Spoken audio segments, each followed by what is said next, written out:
a most curious story here. This chieftain from another land recognizing that, we probably need to go and inquire of this holy woman that we've been hearing about to help us with an incursion, with a struggle, a deep movement of dark and hostile forces. And so they do. These people go to the Magdala. And they journey, open, deeply desiring to come to her and receive her assistance, knowing she walks in a most holy and sacred way and has this very profound connection in Mashiach and the unseen one. That is intriguing to me, to start off, that they would be stirred to go and seek her assistance and have the faith to do so and do this. Journey to her. And so they do.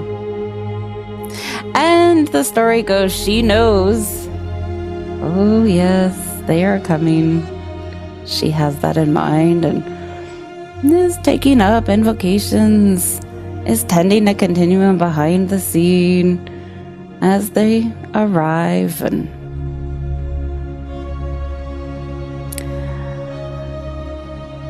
And when they first come, a most curious piece here.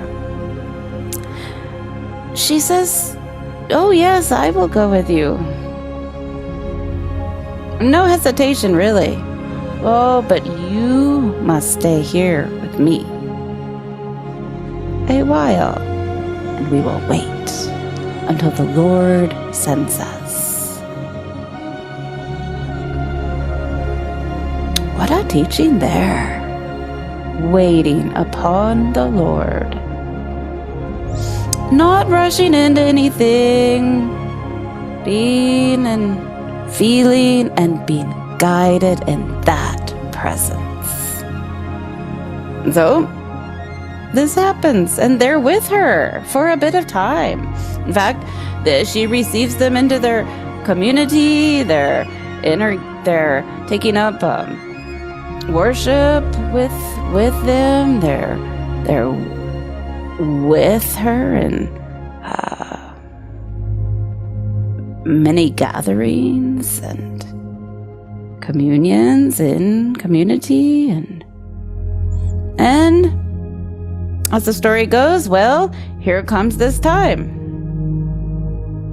The Lord moves, and it is time. And so she speaks this to them. And here she does this other curious little piece. She says, we will go now. The Lord has called us. Oh, but I will not follow you. You will follow me. The Son of the Unseen One with me. There is this power spoken of we are walking in the presence. We aren't just going to do this thing as though this is coming from outside of us. But no, we waited for the word of the Lord to guide us, and now here's this guidance, and now we will continue to walk in the way. Kind of like the story of Abraham,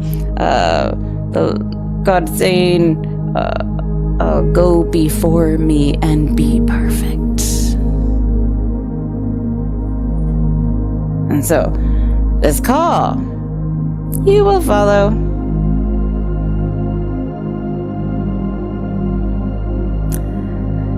And So this is done. They go, and along the way, I mean, we know she's inviting her inmost deep disciples, beloved friends with her. Salome, Michael, Sarah, and this other mysterious man. And you know there's this conversation happening along the way. And the story deeply explores how there's these probably inmost teachings transpiring about, well, powers of Lilith, powers of the Shiddim, powers of the Jinn,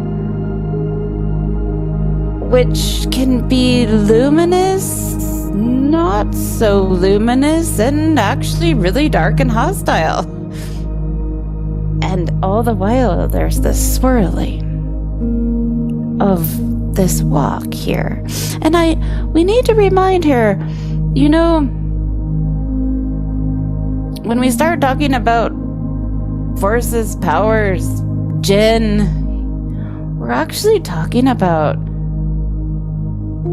forces, powers that we can really tangibly experience here.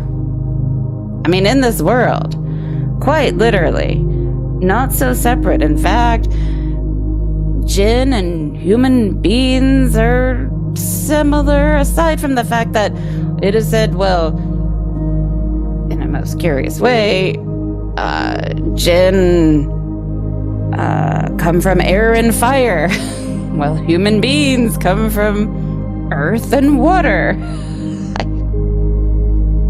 But we shall not separate ourselves from what and who these powers are.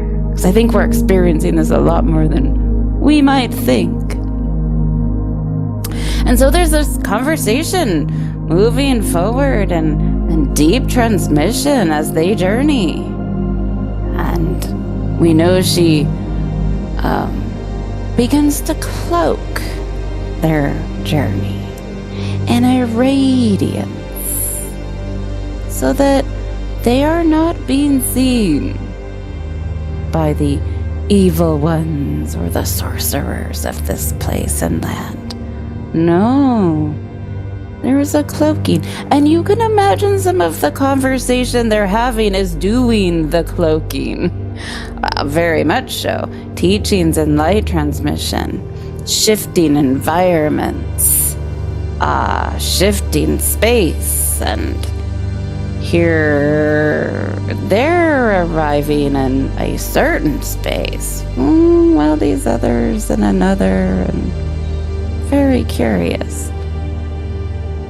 And of course the story also launches into, in a way, you know, as we've just explored recently in a Shabbat discourse, what came into her there in her journey to Babylon, Lilith, and then later was exorcised from her, the 7 demons removed. That entire swirl is here and is actually what participates in, well, her doing what she does. Where does this power come from? After all, when they do get to this place and they light a fire in an old fire pit and begin to take up this holy ceremony, Lilith jumps out of her, which is most curious because it is said, well, this is the one that came into her in that darkest of time, but now redeemed. And this is the distinction in the story between Lilith the elder and Lilith the younger. Elder, no, she's cast out very much. But the redeemed. And so, not to negate what happened in her journey to Babylon, in fact, some sort of power came into her, allowing to do what it was done here. But what does this look like redeemed? So the story goes, and sure enough, through this working, but you kind of get a sense the land is very uplifted and a lot of hostility removed, a lot of liberation transpiring. And this can seem all fanciful and somewhat removed from our experience, but we have to know that this is happening all of the time. And it's not removed at all. Because ultimately, we're talking about how deep life-changing purifications come to be.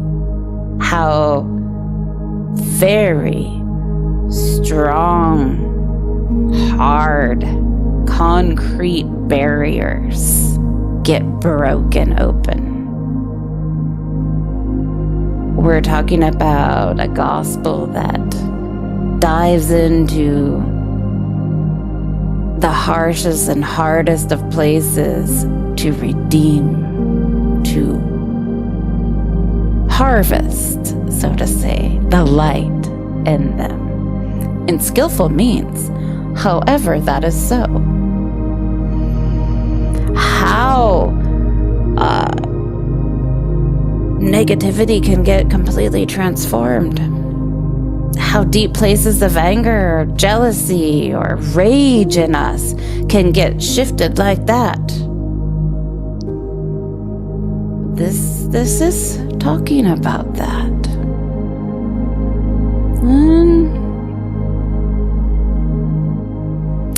How pacification, enrichment, subjugation, destruction of dark and hostile forces happen, but that must be within ourselves.